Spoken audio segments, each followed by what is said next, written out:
여러분 반갑습니다. 여러분의 멘탈 전도사 천마세입니다.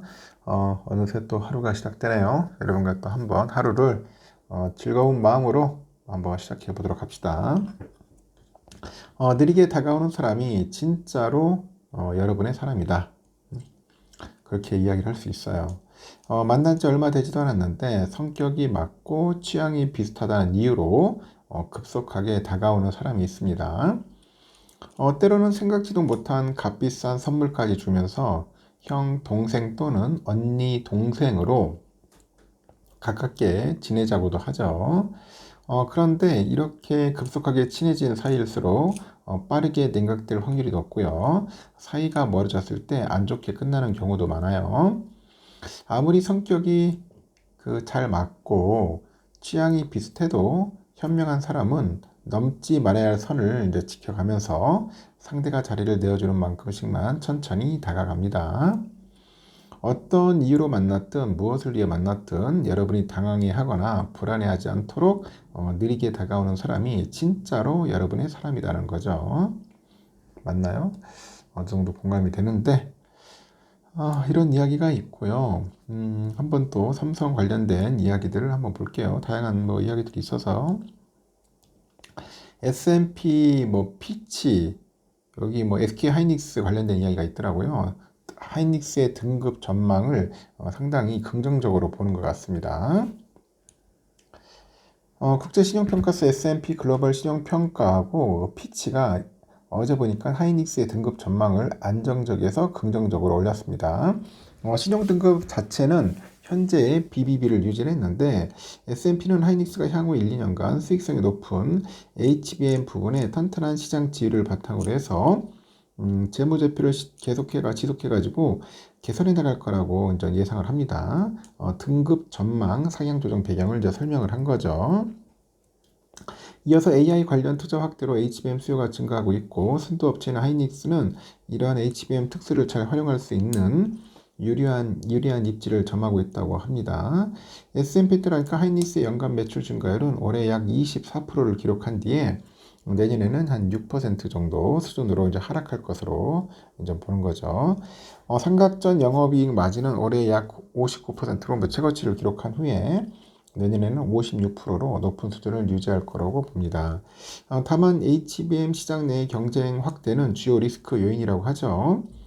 S&P는 HBM 시장은 최소 2027년까지 지속을 해서 성장할 거라고 합니다. 경쟁사들의 시장 점유율이 상승할 수 있지만 하이닉스의 우월한 기술력과 양산 경험을 고려할 때 향후 2년간 선도적인 시장 입지가 크게 위축될 가능성은 작아 보인다고 해요.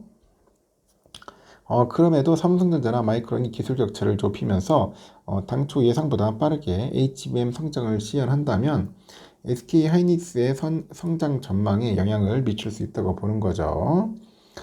피치도 이날 등급 전망 상향 조정에 대해서 HBM 부분에서 경쟁력이 하이닉스의 향상된 성과의 주요 동력이라고 합니다. 하이닉스 디램 매출에서 HBM이 차지하는 비중은 지난해 30에서 40% 수준으로 추정이 되는데 올해는 더욱 상승해서 보다 안정적인 매출 창출과 현금 흐름 변동성 감소에 도움을 줄 거로 내다보고 있는 것 같습니다. 다만 수요 봤을 때 미국의 관세 정책과 삼성전자 대비 경쟁력 그런 등과 관련한 불확실성은 존재하다. 그렇게 평가를 하는 것 같아요. 그래서 하이닉스 주주분들은 나름대로 걱정은 안 하셔도 될 것 같네요. 그리고 2차 상법 개정안이 어제 국회 본회의를 통과를 했죠. 그 코리아 디스카운트 해소 기대감에 지주사랑 증권 관료 종목에 주가가 좀 올랐습니다. 한국그래서 따르니까 이날 SK그룹의 중간 지주사인 SK스퀘어가 전거래일 대비 7.1%나 올라가지고 14만 4,800원에 거래를 마쳤습니다. 롯데지주도 4.2%, HD현대, 하나, CJ 이렇게 올랐는데 이와 함께 한국금융지주, 미래에셋증권, 키움증권, 증권주들이 좀 오르네요. 지주사랑 증권정보의 주가가 강세를 보인 때는 이날 2차 상법 개정안이 국회를 통과한 영향으로 좀 풀이가 됩니다. 2차 개정안은 자산 2조 원 이상의 상장사에 대해서 집중투표제 도입을 의무화하고 감사위원 분리 선출을 기존 한 명에서 2명 이상으로 확대하는 그런 내용을 핵심으로 담았습니다. 그리고 기업 이사의 충실 임무 대상을 회사하고 주주로 확대하는 상법 개정안에 이은 추가 개정안이죠. 그러다 보니 소위 더 센 상법으로 불리는 2차 개정안이 통과하면서 코리아 디스카운트가 해소될 것이다. 그런 기대감이 시장에 유입되는 것 같아요.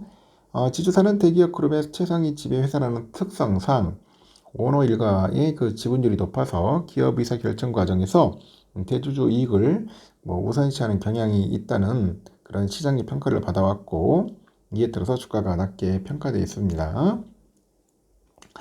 그러나 그 두 차례에 걸친 상법 개정안이 통과하면서 기업의 가원원 수가 개선될 거라는 평가도 있습니다. 일단은 집중 투표제 도입으로 지분율이 낮은 기관 투자자나 소액주주 연합도 누적 투표를 통해서 최소 1인 이상의 이사를 확보할 가능성이 열린다는 거죠.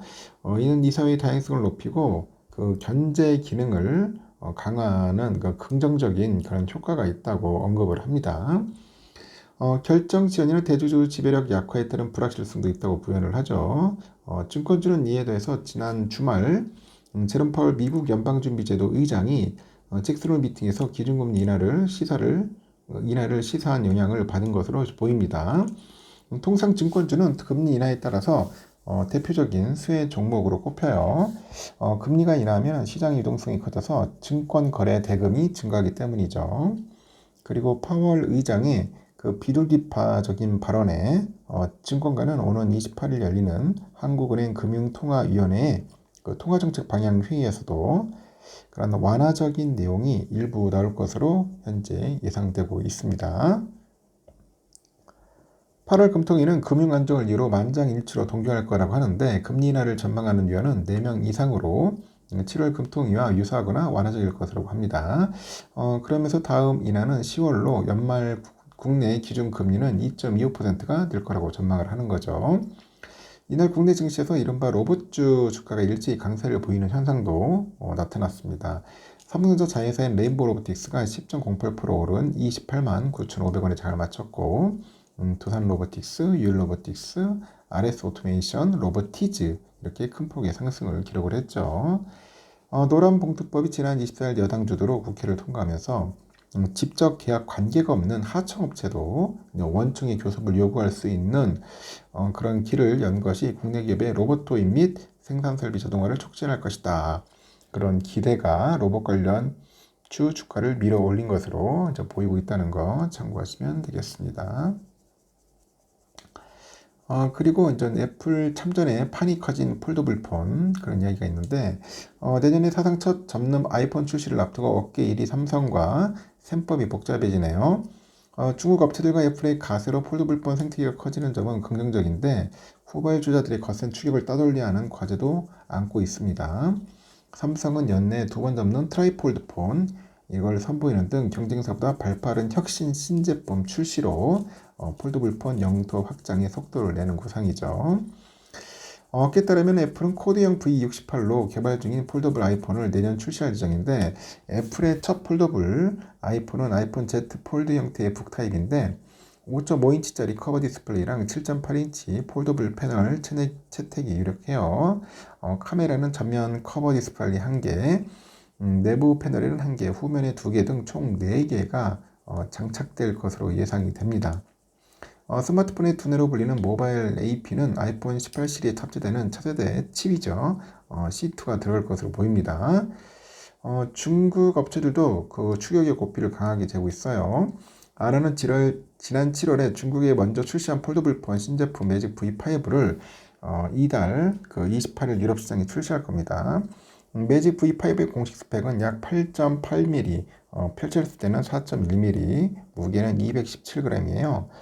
실제 결과에서 갤럭시 Z 폴드 7이 매직 V5보다 더 얇은 것으로 나타나긴 했는데 중국의 폴더블폰 기술력은 여전히 무시하지 못할 수준으로 평가되고 무엇보다 저렴한 가격이 중국 폴더블폰 최대 강점이죠. 아너 V5 중국 출고가는 8,999 위안입니다. 갤럭시 Z 폴드 7 256기가짜리 237만 9,300원보다도 60만 원 정도 저렴하네요.